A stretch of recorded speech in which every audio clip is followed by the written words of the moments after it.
बार रहता था जिसमें एक आदमी सौरभ, उसकी पत्नी सीमा, अपनी एक सुंदर सी 11 साल की बेटी गरिमा के साथ रहते थे। गरिमा दिखने में बहुत सुंदर थी।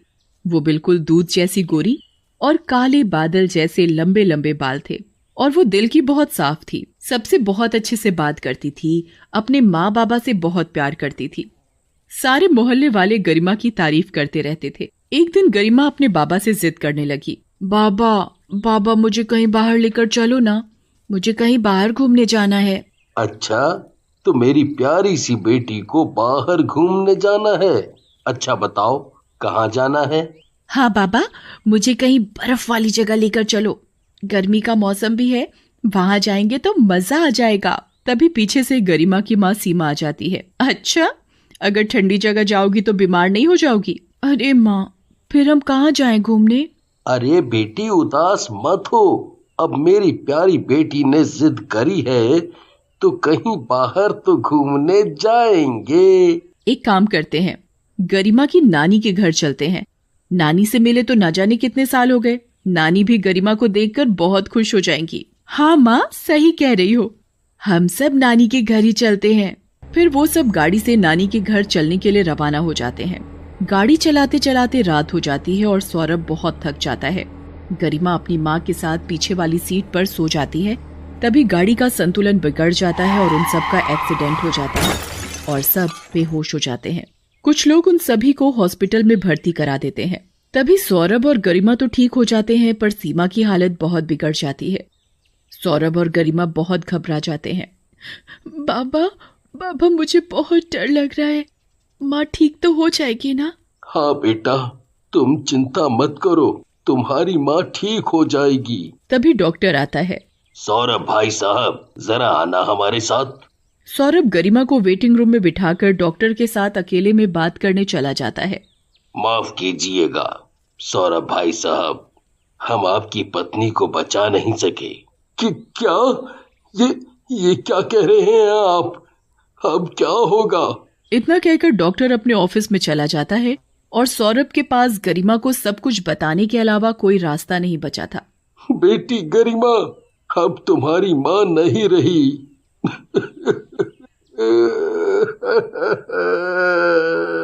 इतना सुनकर ही गरिमा अपने बाबा के गले लग जाती है और बहुत रोती है। फिर सौरभ और गरिमा सीमा का अंतिम संस्कार करके नानी के घर चले जाते हैं। सौरभ गरिमा की नानी को सब कुछ बता देता है। अब तो भगवान ही जाने आगे क्या होगा। एक तो 11 साल की बेटी, ना जाने अब कौन संभालेगा इसे। हाँ सासू माँ, मुझे भी अपनी कोई फिक्र नहीं। मुझे तो बस गरिमा की चिंता खाए जा रही है। मैं काम करने जाऊंगा या गरिमा की देखभाल करूंगा। तभी नानी बोल पड़ती है। अरे सौरभ, तू दूसरी शादी कर ले, वो सही रहेगा। सौरभ भी नानी की बात मान लेता है। आखिर इसके अलावा और कोई रास्ता भी तो नहीं था। फिर सौरभ के लिए एक विधवा औरत माधवी का रिश्ता आता है। उसकी एक बेटी भी होती है, वैशाली। वैशाली 15 साल की थी।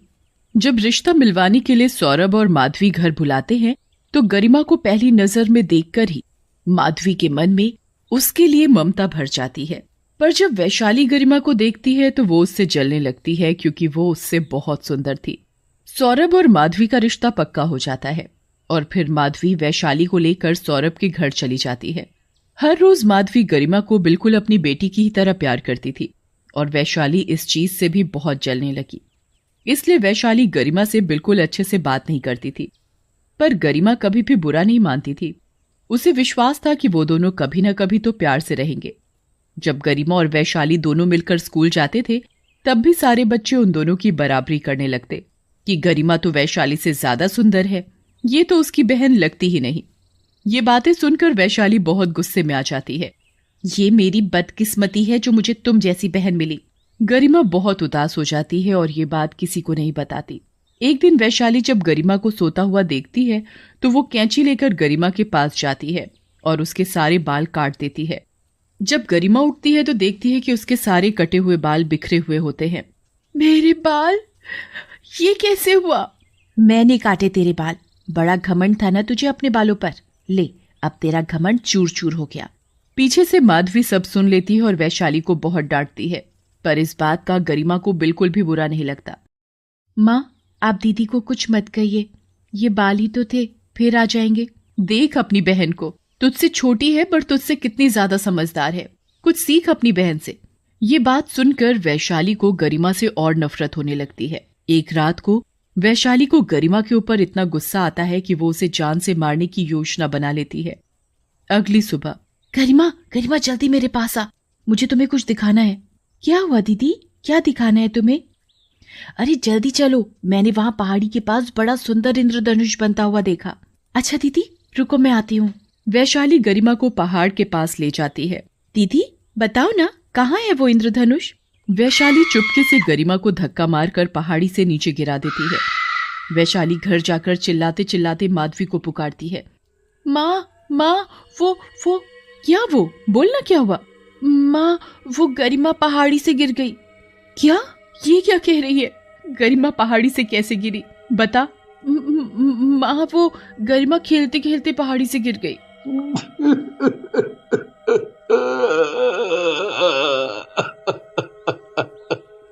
ये क्या बोल रही हो तुम वैशाली?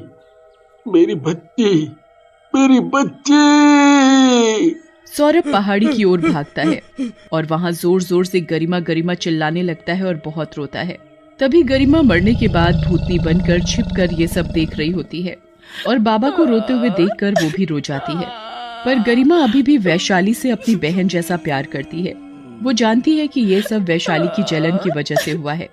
वहां दूसरी ओर वैशाली सबको रोते हुए तो दिखाती है, पर अंदर से वो बहुत खुश होती है। अरे वाह, अब तो वो गरिमा भी मर गई, अब तो मैं बहुत खुश हूँ। जब वैशाली स्कूल जा रही होती है तब उसके सारे दोस्त उसके पास आते हैं। अरे वैशाली रुको तो सही। हाँ बोलो ना वैभव, क्या बात है? वैभव के पास और भी दोस्त खड़े होते हैं। अरे वैशाली, मुझे पता चला कि तुम्हारी बहन पहाड़ी से गिरकर मर गई। मुझे सच में बहुत बुरा लग रहा है। हाँ वैशाली, गरिमा तो सच में बहुत याद आती है। पता है लंच टाइम में वो हमें कितना हंसाती थी, उसके साथ में सच में बहुत अच्छा लगता था। हाँ अब हम सब कर भी क्या सकते हैं, वो वापस तो नहीं आ सकती। वैशाली और उसके दोस्तों की सारी बातें गरिमा की आत्मा चुपचाप देख रही होती है और उसे अपने दोस्तों के लिए बहुत बुरा लगता है।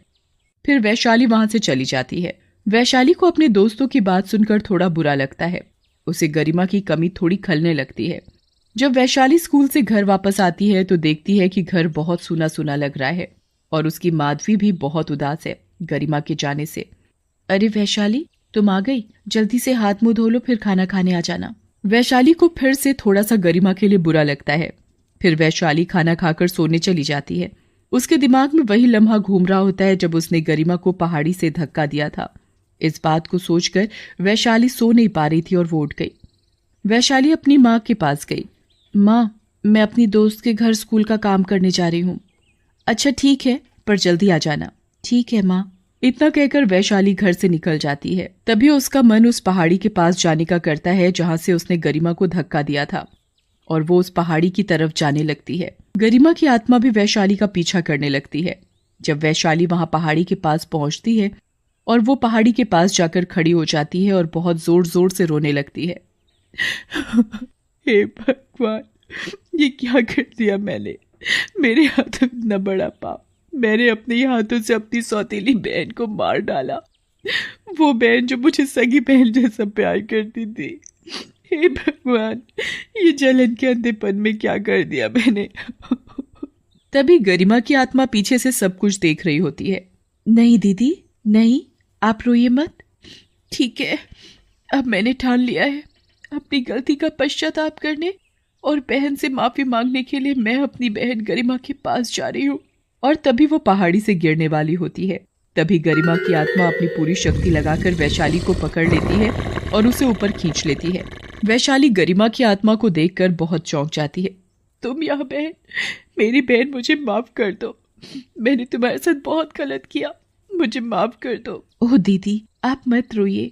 आपने तो जाते जाते मुझे इतनी बड़ी खुशी दी है। अभी मैं यहाँ दर बदर इसलिए भटक रही थी क्योंकि मुझे शांति नहीं मिली थी, पर अब मिल चुकी है। ओह गरिमा, आज तुमने ये बता दिया कि सौतेली बहन का प्यार भी सगी बहनों जैसा हो सकता है, जो मरते दम तक नहीं जाता। इसके बाद गरिमा की आत्मा गायब हो जाती है और वैशाली खुश होकर अपने घर चली जाती है।